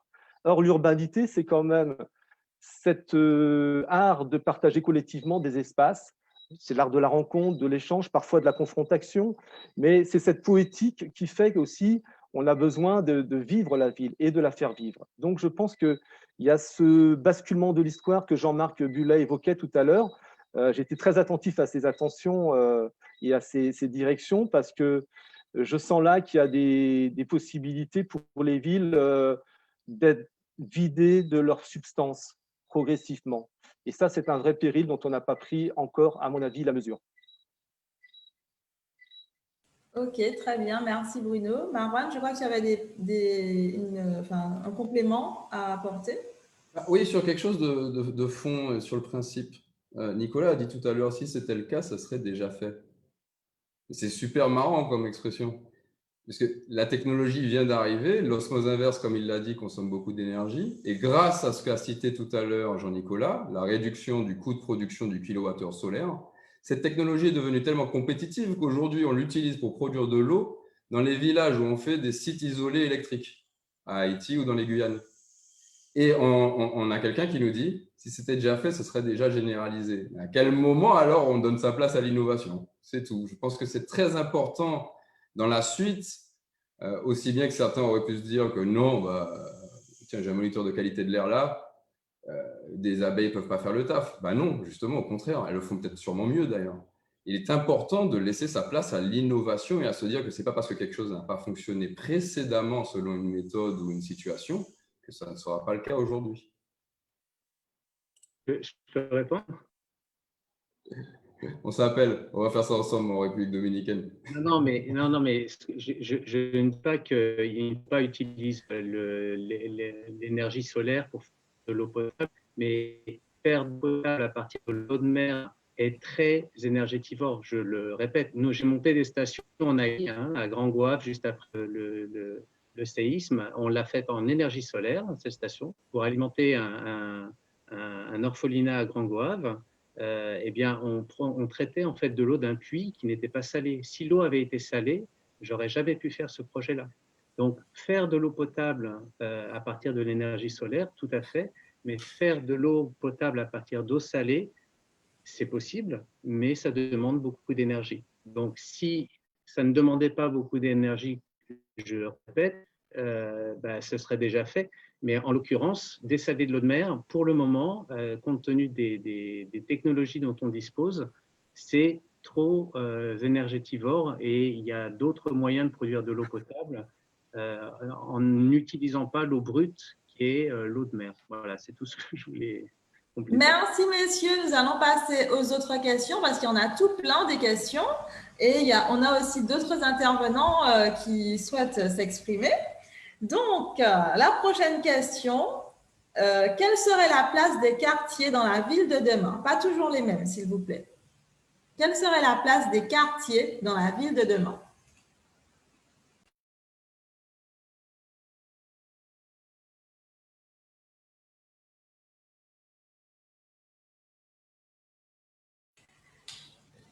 Personne ne peut aller répondre? On y a l'idée, mais bon, on passe ça si on ne peut pas aller. Allez, brièvement, Bruno. Quand on dit les quartiers, je suppose qu'on parle des quartiers populaires, des quartiers auto-formés, etc. Donc, c'est tout l'œuvre de Césaire, finalement, que je vais résumer ainsi. Quand je dis l'œuvre de Césaire, c'était cette Odyssée urbaine. J'évoquais Texaco tout à l'heure, qu'a rencontré Patrick Chamoiseau. C'était cette inversion du regard sur la façon de produire la ville à partir des années 50-60, avec ce grand courant intérieur qui fait que les gens vont coloniser les mangroves, les flancs des mornes, etc. À Santo Domingo, qu'on évoquait tout à l'heure, le Rio Zama, ce sont des quartiers de plus de 100 000 habitants. Les Palafitas Urbanas à Belém, c'est aussi des échelles comme ça. Ce sont des villes qui se sont constituées par dizaines de milliers d'habitants. Comme ça, aux écarts des villes, Cité Soleil, on connaît très bien à Port-au-Prince, par exemple. Voilà, c'est une réalité qui incarne d'ailleurs le paysage, l'image que l'on a du paysage urbain caribéen. Alors, ces villes étaient souvent des non-villes, c'est-à-dire qu'elles se sont constituées comme ça à grande opération de coups de main, de génie populaire, de l'art de la récupération, de l'art de la création d'espaces en quelques jours ou quelques nuitées. Et puis, elles se sont sédimentées. C'est comme une ville métamorphique qui a trouvé sa place et qui a répondu à des urgences qui étaient celles à l'époque de la survie. Et elles se sont installées dans le paysage. Et maintenant, on se rend compte que 40, 50 ans après, elles font entièrement partie de la ville. Ce sont des composantes urbaines et elles ont généré 2-3 générations depuis qui sont des acteurs de l'urbain, avec des images qui ne sont pas toujours glorieuses, mais qui, je peux en attester, au contraire, méritent d'être reconsidérées. Et donc, ces villes-là méritent d'être complètement connues et reconnues. D'ailleurs, il y a des lois qui viennent les régulariser, il y a des nouveaux outils qui viennent apporter des moyens de rénovation urbaine, de désenclavement, d'équipement, etc. Je crois qu'il y a un gros enjeu de recyclage de cet habitat, qui c'est un vrai enjeu de développement durable pour générer de l'emploi, de la formation, de recycler aussi des lieux sur place. Jean-Marc connaît très bien Trenel, j'étais à Volga hier, on travaille sur des ressources. Les quartiers se renouvellent d'autant plus qu'ils sont des quartiers périurbains. Il y a un grand courant qui se fait actuellement dans le monde, qui est porté par un architecte urbaniste dont je ne dirais pas qu'il est franco-colombien, c'est Carlos Moreno. Il travaille sur le concept de ville à un quart d'heure. Et il développe cette idée que la ville de demain, c'est une ville où on pourra tout faire, tout ce qui va de l'éducation, des soins, des loisirs, du travail et bien sûr de la résidence et de l'habitat, en un quart d'heure à pied, sans utiliser les moyens modernes de transport. Et donc, c'est des systèmes concentriques avec des nouvelles centralités. Et on voit bien que les quartiers, à Trenel, les gens veulent habiter à Trenel ou à Volga ou à Texaco et Beaucanal parce qu'on est immédiatement en accessibilité avec l'hypercentre. Et par ailleurs, il se trouve que si on se débrouille bien, on est à 20 minutes de l'aéroport, on est à 20 minutes de l'université, on prend une navette, on est à 20 minutes des plages, même si on a la française, on est à 20 minutes de la fontaine de Didier, etc., 20 minutes de la Ménard. Donc, c'est intéressant de redéfinir des nouveaux isochrones comme ça sur l'urbain. Et les quartiers, c'est des quartiers qui ont énormément de ressources, non seulement humaines, avec des intelligences, des énergies, des capacités de résilience qui font la ville de demain. C'est aussi des terrains fonciers qu'il faut aménager, qu'il faut irriguer, qu'il faut désenclaver très souvent, mais qui permettent de faire ce que j'évoquais tout à l'heure, la métamorphose urbaine, c'est-à-dire le renouvellement de la ville sur elle-même. Je rappelle qu'une ville comme Fort-de-France, c'est moins d'1 millier d'habitants chaque année cumulés par an. Et donc, il y a des gros enjeux d'optimisation, de relance de l'offre foncière sur du tissu urbain existant pour éviter d'aller continuer à faire de la ville dans les champs de Cannes, en périphérie urbaine, dans des petites cités sans âme, pour reprendre l'expression de Jeanne, avec une architecture copier-coller. Moi, je préfère le sur-mesure dans des quartiers populaires, dans de la proximité, avec l'usage des capacités des communautés de quartier, des savoir-faire traditionnels comme des savoir-faire contemporains, pour générer de la nouvelle ville à partir de quartiers qui ont entièrement leur place dans les agglomérations. Merci.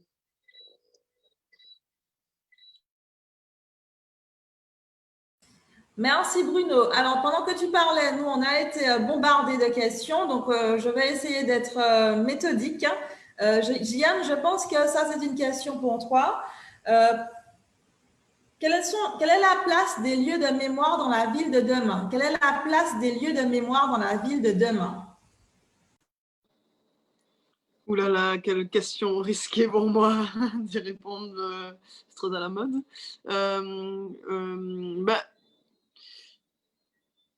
Je pense qu'effectivement, leur place est vraiment pédagogique, comme je disais, parce que je pense que c'est intéressant de savoir qu'à un moment, le contexte était tel qu'on a décidé, alors quels soient les décideurs à l'époque, et quel que soit comment a été accueilli du coup le monument en question, mais à un moment, il a été important que ce monument existe et il a été plus ou moins salué par une partie de la population. Donc il faut savoir pourquoi, comment et surtout, c'est très important de savoir tout ça pour ne pas retomber dans les pièges urbanistiques, si je peux m'exprimer comme ça dont a parlé d'ailleurs Marwan tout à l'heure. Et voilà, je pense que c'est important aussi de considérer que le patrimoine urbain, alors oui, il y a ce qui a été construit dans le passé, mais le patrimoine, c'est censé être une mémoire vive. Donc, il ne faut pas non plus oublier qu'on est là aussi pour construire le patrimoine de demain. Donc voilà, à mon avis, il faut surtout aussi se centrer sur ce qu'on propose comme patrimoine pour demain. Je ne sais pas si j'ai bien répondu à la question, mais c'est ce que je pense en tout cas. Merci Gian. Alors, on a maintenant, on a reçu, je pense, plus d'une dizaine de questions en même temps. Donc, on va essayer de de répondre à un maximum de questions, mais je ne sais pas si on pourra répondre à toutes les questions. Hein. Donc, première question, quid de l'aménagement tenant compte du changement climatique, notamment la montée des eaux? On a l'exemple du Prêcheur. Qu'en serait-il pour Fort-de-France? Je répète, quid de l'aménagement tenant compte du changement climatique, notamment la montée des eaux? On a l'exemple du Prêcheur. Qu'en serait-il pour Fort-de-France? Oui, je sens que je suis sollicité, si vous permettez. Donc, c'est une réalité, même si le changement est lent, il est long, mais il est prouvé et éprouvé. C'est une vraie question. D'ailleurs, beaucoup de gens disent, mais pourquoi on investit toujours sur la ville basse? J'évoquais hier mon passage à Volga. On anticipe déjà, vous savez qu'à Volga, il y a un modèle de développement avec les habitants. Donc, j'ai cru voir que dans le chat, il y avait une question qui demandait pourquoi ils veulent déplacer les habitants. Il n'est pas question de déplacer les habitants. Les habitants ont gagné leur droit à la ville. Et il faut tout faire, au contraire, pour régulariser, pour améliorer, pour adapter, en sachant que les gens qui ont construit cet habitat avaient 20-30 ans à l'époque et on en 70, 80 et plus maintenant. Et quand on est sur des mornes et des pentes comme la Berge de Briand ou Trénel ou Rive Droite, ça peut poser de réelles difficultés avec des habitats enclavés ou parfois même des services élémentaires qui sont ceux de santé dédaignent à se déplacer. Donc c'est une vraie réalité sociale de risque d'exclusion qui se pose. Donc la question, je l'évoquais à Volga, c'est de remonter progressivement l'habitat, peut-être de le densifier, de faire des opérations un peu collectives, mais tout en gardant ce système de l'à-coup, en fait, hein, qui caractérise l'habitat autoconstruit, et de commencer à visiter les parties hautes. Donc on est sur le Haut-Volga, sur Baie des Tourelles. Il y a des potentialités foncières quand on rentre dans les quartiers comme ça qui se développent. On travaille sur des programmes d'habitat inclusif. La grande difficulté, c'est que les gens, très souvent, restent attachés ad vitam aeternam à leur habitat. Et ce n'est pas une difficulté, c'est une réalité qu'il faut prendre en compte, qu'il faut accompagner. Ce sont parfois des drames familiaux, mais il y a pour ça des enjeux de solidarité. C'est pour ça que la ville, ce n'est pas seulement que de l'architecture, de l'habitat, de la programmation, de logements sociaux et autres. Il faut, en termes de services, Jean-Marc évoquait l'empathie. Ce sont des politiques qu'on appelle le CARE maintenant, qui se sont redéployées à l'occasion de la crise du Covid. Il y a une réserve civique qui marche très bien là sur la ville, qui a montré toute son efficacité, qui se développe dans d'autres territoires à la Martinique et qui existe dans la Caraïbe. Elles sont souvent portées dans la Caraïbe par des églises. Donc on peut penser ce qu'on en veut. Moi, je pense que le système public et laïque doit pouvoir apporter des réponses là-dessus. Ça, c'est très important. Et puis, deuxième élément de réponse, j'évoquais la prospective, si je veux être cohérent avec moi-même.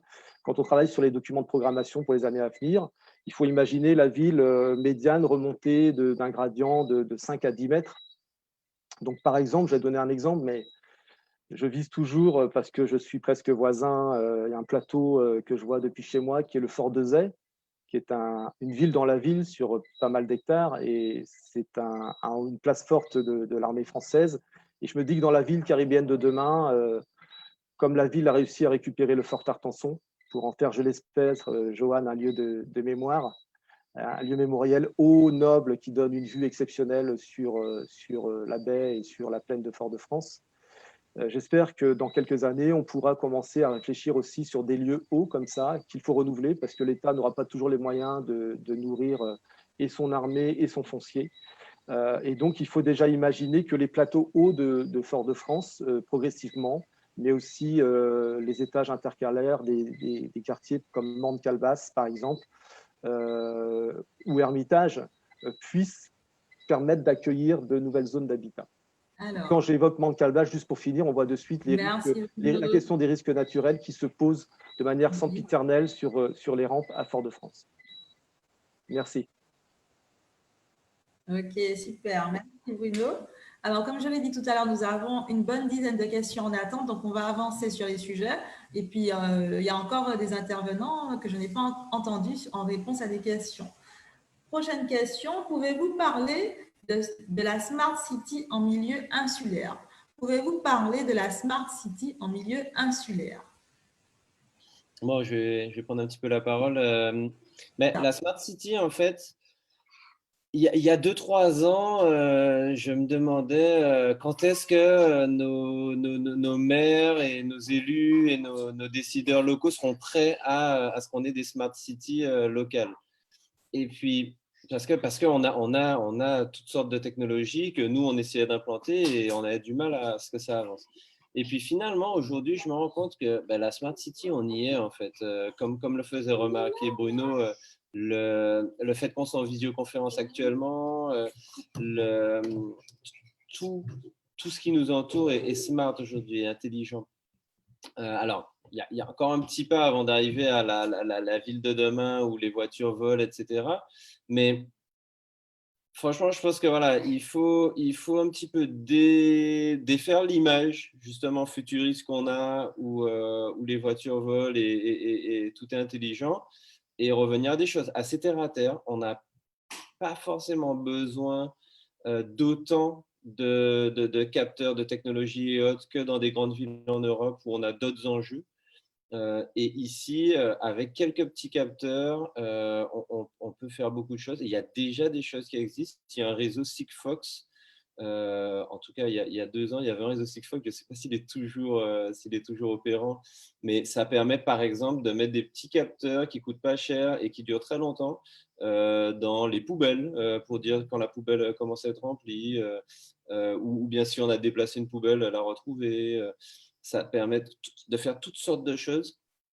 Donc voilà, les technologies existent.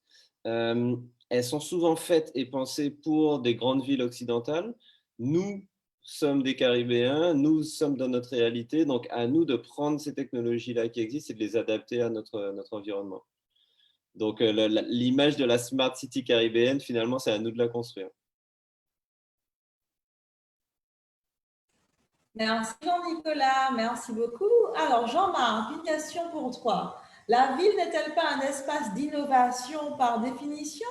À quoi ne ressemblera pas la ville de demain?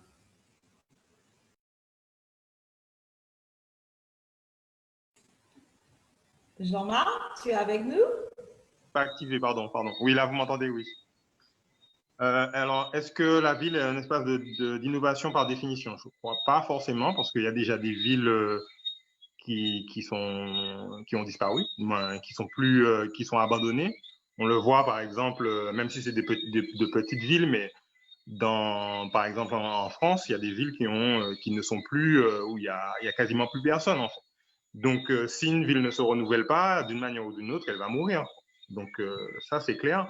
Maintenant, oui, il faut qu'une ville soit innovante pour survivre. Et puis, alors, comment elle peut être innovante? Je pense que dans le monde qui vient, tout ce qui se passe dans le monde de l'Internet, dans cette société qui devient de plus en plus de la contribution et de la vitesse, il y a déjà des innovations. Et je pense que la ville, il faut qu'elle accompagne ce changement de comportement en fait, de ses citoyens. Par exemple, aujourd'hui, en fait, vous pouvez avoir, par exemple, effectivement, là, on organise un événement en ligne.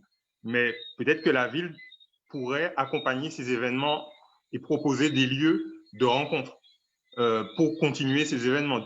Voilà. Donc ça, c'est pour moi les innovations qu'on a aujourd'hui, c'est à la ville de les considérer et de voir comment elle peut les accompagner. Alors, dans ta question, il y avait une autre question. La ville ne se... Tu peux me rappeler la deuxième question qu'il y avait? À quoi ne ressemblera pas la ville de demain? À quoi ne ressemblera pas la ville de demain? En fait, une ville, par exemple, à mon avis, une ville qui n'est pas connectée à d'autres villes, une ville qui n'est pas une smart ville, il ne sera plus une ville. Elle pourra être écologique et smart city, elle pourra être sociale et smart city, mais si elle n'est pas smart, elle va disparaître. Ça, c'est peut-être ça fait peut-être un peu peur quand je dis ça, mais c'est vraiment mon impression. Merci. Donc, en fait, je pense que l'un n'empêche pas l'autre. Je pense que l'un n'empêche pas l'autre, qu'une ville peut être vraiment très sociale et en même temps connectée. Et d'ailleurs, elle va être sociale si elle est connectée. Merci Jean-Marc. Alors, une autre question. Merci. Une autre question. Un projet de production d'eau potable comme celui de l'île d'El Hierro, captant les particules d'eau en montagne et jouant de la topographie pour produire de l'électricité, est-il reproductible sous nos latitudes pour une autosuffisance énergétique? Alors, je répète, un projet de production d'eau potable comme celui de l'île d'El Hierro, captant les particules d'eau en montagne et jouant de la topographie pour produire de l'électricité, est-il reproductible sous nos latitudes pour une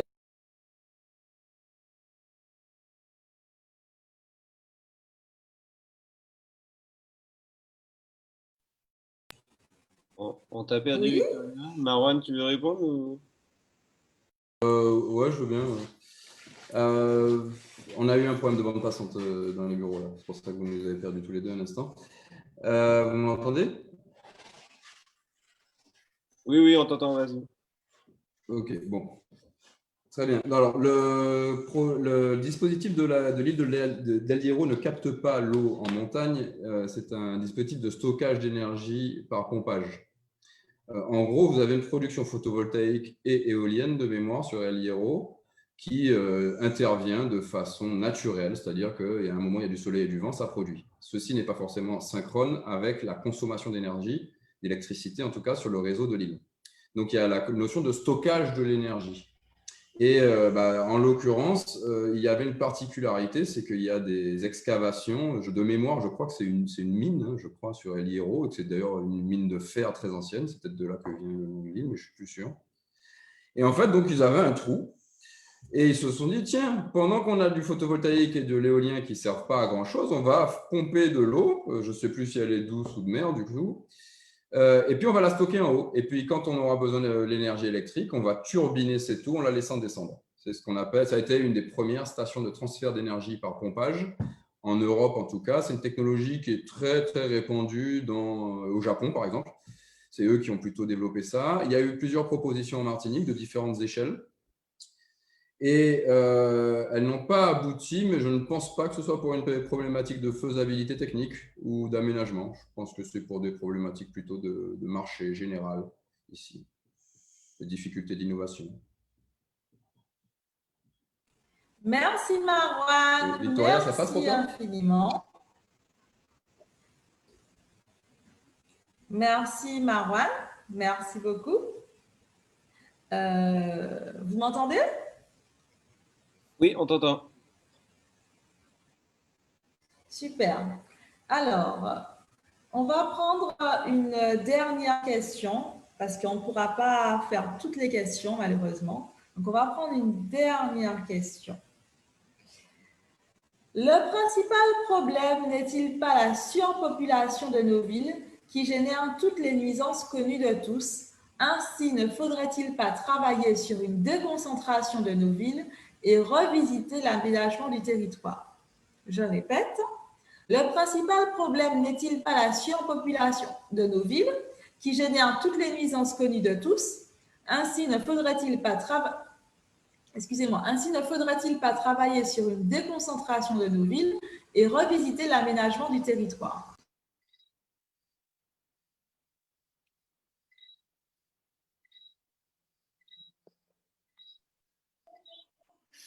Ça risque d'être pour toi encore, Bruno. Et moi, je pourrais dire que cette question est un petit peu remise en perspective avec la dernière crise du Covid, parce qu'on a vu plein de citadins, notamment de Parisiens, fuir et se diriger vers des petits villages et donc envahir, entre guillemets, ces petits villages, parce que finalement, voilà, il y a une qualité de vie hors de la ville qui fait rêver.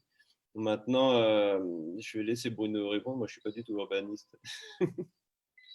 Non, peut-être adapté à la Martinique, passer cette observation tout à fait pertinente, on redécouvre des territoires en fait, des territoires de vie, souvent liés à des histoires, des parcours et des aspirations. Adapté à la Martinique, ce qu'il faut rappeler, c'est qu'on perd beaucoup de la population, que la population vieillit. On est de plus en plus de vieux et on est de plus en plus vieux. Et puis sur le territoire, globalement, le Nord, Atlantique et Caraïbes se dévitalise énormément. L'agglomération du centre également, quelles que soient les communes. Et la vitalité démographique, elle se dessine au sud de Petit-Bourg et du Rivière-Salée globalement, essentiellement sur la côte Caraïbe, un peu maintenant sur le Vauclin. Et le Robert qui est devenu la 3e commune de Martinique. Donc voilà, en termes d'aménagement du territoire, ce qui apparaît, avec une singularité spatiale, c'est que les villes et les quartiers anciens se dévitalisent, perdent également de la population. C'est le syndrome des centres-bourgs, des centres-villes. Mais quand on analyse 2 cartes en parallèle que produisent ou l'agence d'urbanisme ou les services des collectivités ou de l'État, la carte du parc de logement social à la Martinique et la carte des logements vacants à la Martinique, on peut superposer les deux. C'est-à-dire qu'on a sur le volet économique des centres commerciaux périurbains qui ont vidé globalement le commerce traditionnel. J'y vais à grands traits. Et pour le logement et l'habitat, on a un effet d'aspirateur équivalent. Plus on a de logements sociaux ou de logements locatifs privés, j'insiste, les deux, sur un territoire, plus les gens aspirent à quitter l'habitat traditionnel ancien parce que c'est inconfortable, c'est enclavé, il y a la nuisance de la proximité, il y a des problèmes d'indivision, de succession, etc. Et ça, c'est un vrai défi pour la Martinique, c'est-à-dire qu'on risque d'avoir dans les villes de demain des coquilles vides. Or, pour moi, la crise, c'est un point de rupture qui est aussi un surgissement pour innover dans les politiques publiques. Et quand on raisonne en termes de prospective pour l'aménagement du territoire martiniquais de demain, il faudra qu'on ait des politiques de solidarité sur nos propres territoires, sur nos quartiers, sur les espaces déjà occupés. Et redéfinir un design particulier pour rendre attractif l'habitat ancien, qui recèle énormément d'opportunités. Moi, j'adore aller à Grand-Rivière parce que pour moi, ça génère une urbanité telle que j'imagine la ville Caraïbe sur un petit territoire, mais où on peut se déplacer facilement, où tout le monde se connaît, où on a un rapport avec la Dominique et le canal, où on a un paysage, on a une beauté insoupçonnable qui se révèle à nous comme ça. Et je pense que chaque ville doit trouver sa beauté. Parce que l'attractivité des villes de demain, il faut raisonner là-dessus, c'est des ressources inexploitées et insoupçonnées qui peuvent être un équipement, un délaissé urbain, un lieu de mémoire, une personnalité dans un quartier, une dynamique, un savoir-faire. Pour moi, le patrimoine, il est vivant dans ce sens-là. Ce n'est pas le patrimoine de l'autre, c'est le patrimoine de nous-mêmes qu'il faut révisiter, qui sont autant de chances pour refaire décoller nos villes et nos quartiers existants. Je résume, j'apporte ma politique. Merci Bruno. Merci infiniment. Merci. Donc, on va malheureusement devoir conclure. Donc, je remercie tous les participants. Je rappelle que ce webinaire est organisé dans le cadre du Sustainable Development Movement, organisé par l'OECS. Et donc, vous pouvez trouver toutes les informations concernant ce grand événement qui a lieu du 23 au 24 septembre sur le site internet oecsSDM.com. Donc, je vous invite vraiment à y aller, à prendre votre ticket et à participer à ce grand mouvement qui est caribéen et international d'ailleurs, puisqu'on va recevoir des intervenants du monde entier et pouvoir échanger, en fait, c'est l'occasion de pouvoir échanger sur des bonnes pratiques et voir les dupliquer d'un territoire à un autre.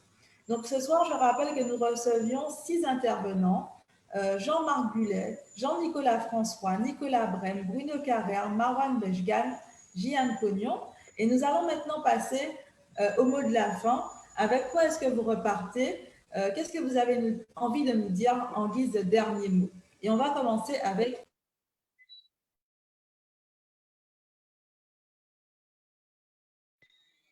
Oui, c'est à moi, je pense. Oui, c'est ça. OK. Ben pour moi, la ville de demain, pour résumer, ce sera la ville des petits dispositifs qui seront designés, des dispositifs en fait pour créer de nouveaux services, pour permettre, qui seront centrés sur l'usager et qui vont faire des dispositifs qui vont faire attention à chaque usager, les personnes âgées, qu'on a beaucoup ici à la Martinique, mais aussi ça peut être des migrants, des étudiants, les jeunes. Donc, en fait, pourquoi des petits dispositifs? Parce que ça permet en fait, et c'est là où tout l'intérêt du design, ça permet très vite de prototyper et de tester auprès des usagers et d'avoir des retours, du feedback pour pouvoir mettre en place très vite des services. Donc ça, pour moi, le monde de demain sera fait beaucoup de petits dispositifs dessinés grâce au design.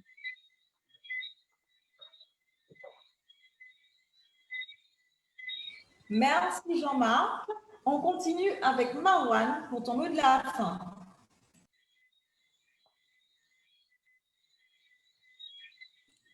J'ai débloqué le micro.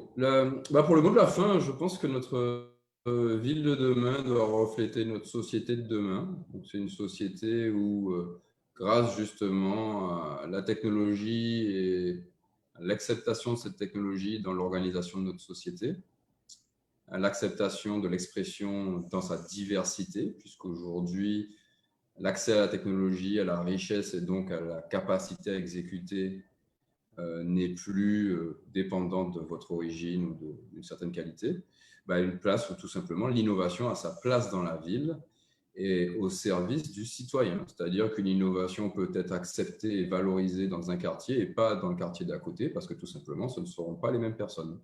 Donc, on oublie du coup l'uniformisation et on repart vraiment sur des villes qui peuvent ressembler aux personnes qu'elles hébergent. Merci Marwan. Et nous allons passer maintenant à Jean-Nicolas. Jean-Nicolas, donne-nous ton mot de la fin, s'il te plaît. Écoutez, moi, mon feeling en ce moment, c'est qu'on vit une période absolument formidable. On sait ce qui se passe, on a les cartes entre nos mains, on sait ce qu'il faut faire pour changer. On a les moyens technologiques de changer. On dira, en tout cas chez nous en Martinique, une partie des moyens financiers de le faire et des moyens cognitifs. Donc, il n'y a qu'à voir tous les gens qui avaient autour de cette table aujourd'hui. On a plein d'idées pour changer le monde et il n'y a plus qu'à, en fait. Hein. Donc, il faut passer à l'action, en fait. Il faut se lever tous les matins en se disant je veux construire ma ville de demain, je veux construire mon île de demain, je veux construire mon monde de demain et y aller. Hein. Donc, voilà, dans 30 ou 40 ans, quand vous parlerez à vos enfants ou vos petits-enfants, vous ne pourrez pas dire « je ne savais pas ». Vous pourrez juste dire « je savais et j'ai réagi » ou alors, voilà. Mais c'est maintenant, il faut y aller et on a la chance, notre génération, de vivre cette période-là. Merci Jean-Nicolas. Merci. Alors, nous allons passer maintenant à Bruno Carrère. Bruno, donne-nous ton mot de la fin, s'il te plaît.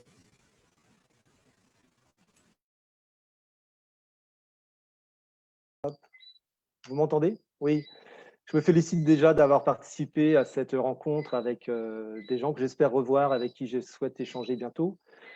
J'étais cette semaine dans la Caraïbe, j'étais à 5 km de chez moi, j'étais au Terre-Saint-Ville. Je travaillais avec des gens du collège où j'ai appris, et j'étais resté sur l'idée qu'il y avait une dizaine de communautés. J'ai appris qu'il y avait 30 nationalités représentées dans le collège de Terre-Saint-Ville, près d'une trentaine. Et donc le tout monde dont parlait Glissant est déjà là, chez nous. Et la Caraïbe, si on n'y va pas, c'est elle qui vient à nous. Donc on a la chance d'avoir une ville qui a encore des villes, des territoires avec des services publics, avec des ossatures comme ça qui permettent de le vivre ensemble. Il faut défendre ça, puis en même temps, il faut s'attaquer à des défis. Et je pense que celui de la mémoire est très important. Il faut décoloniser ou décolonialiser cette mémoire, c'est-à-dire s'en affranchir sans complètement la gommer, mais proposer autre chose. Et ça, c'est le débat actuel, et il n'est pas vain, il n'est pas inutile. Les architectes, les urbanistes, les penseurs, il y a un terme que j'aime bien dans les nouveaux métiers de l'urbanisme international, c'est urban thinker. C'est les gens qui imaginent la ville de demain, ce que nous sommes en train de faire collectivement là. Ils le mettent parce que la métamorphose, le réseau, le systémique, ça repose aussi sur des enjeux cruciaux, qui est de se sentir bien dans la société dans laquelle on vit. Ça passe par ce genre de débat, se réconcilier avec son histoire, se réconcilier avec sa géographie et avec une certaine idée de l'avenir qui, à mon avis, ne peut être que caribéen. C'est pour ça que j'insiste sur un point, une des matières premières de la Caraïbe, ce n'est pas tant le pétrole et le vent aussi, bien sûr, tant mieux pour le vent. Et le soleil, bien sûr, mais c'est les intelligences, c'est les capacités, les talents, les énergies.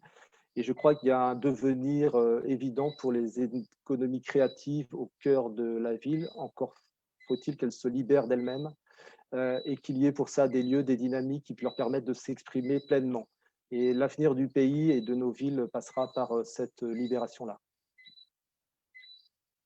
Merci. Merci Bruno, merci beaucoup. Et nous passons maintenant à Nicolas Brem. Nicolas, pour ton mot. En fait, je ne sais pas si vous m'entendez là parce qu'il y a une coupure. C'est repasser aux fondamentaux, un petit peu comme ce qui a été dit, c'est-à-dire qu'une ville caribéenne, elle doit avoir de l'énergie, comme on en a parlé tout à l'heure, de l'eau. On a quand même beaucoup de villes, avant de passer aux Smart City, qui n'ont pas d'eau. Hein. On est actuellement, nous, en train de faire le schéma directeur d'eau potable et d'assainissement de Cienfuegos à Cuba. Cuba, à Cienfuegos, ils ont de l'eau 1 heure tous les 2 jours. Effectivement, envisager les fondamentaux pour avoir des villes effectivement vivables où les gens peuvent s'épanouir et valoriser également leur patrimoine historique. Je parle par exemple de Cienfuegos, qui est quand même une ville très particulière.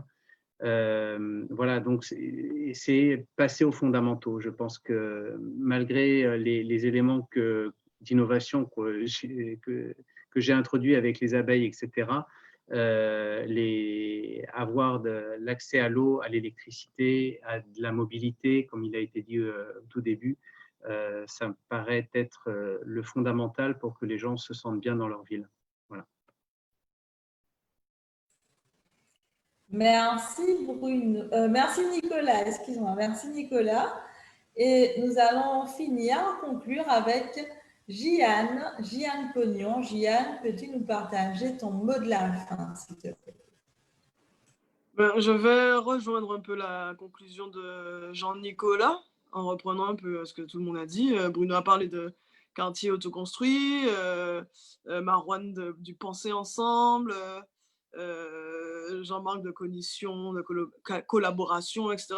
Donc, j'ai trouvé que c'était des échanges très rassurants et très rafraîchissants, puisque effectivement, je crois que effectivement la Martinique est vieillissante et maintenant c'est nous les gens, on va dire, et c'est à nous de construire tout ça. Et je crois que oui, tout ça, la ville de demain sera autoconstruite par ceux qui seront dans l'action.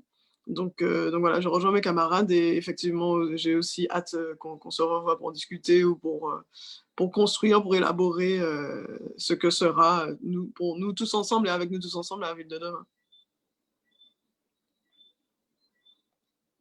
Super génial. Effectivement, ces conférences ont permis, ces webinaires ont permis de mettre en connexion et les intervenants et le public simultanément.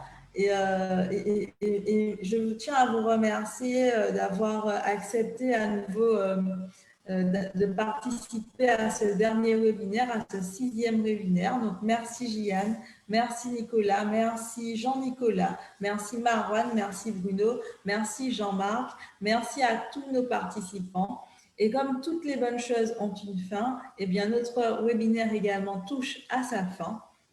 Et je vous souhaite une excellente soirée et je vous dis peut-être à bientôt, enfin j'espère à bientôt, à l'OECS, au Sustainable Development Movement, les 23 et 24 septembre. Et donc, pour avoir toutes les informations, n'oubliez pas d'aller sur le site internet oecsdm.com. À bientôt.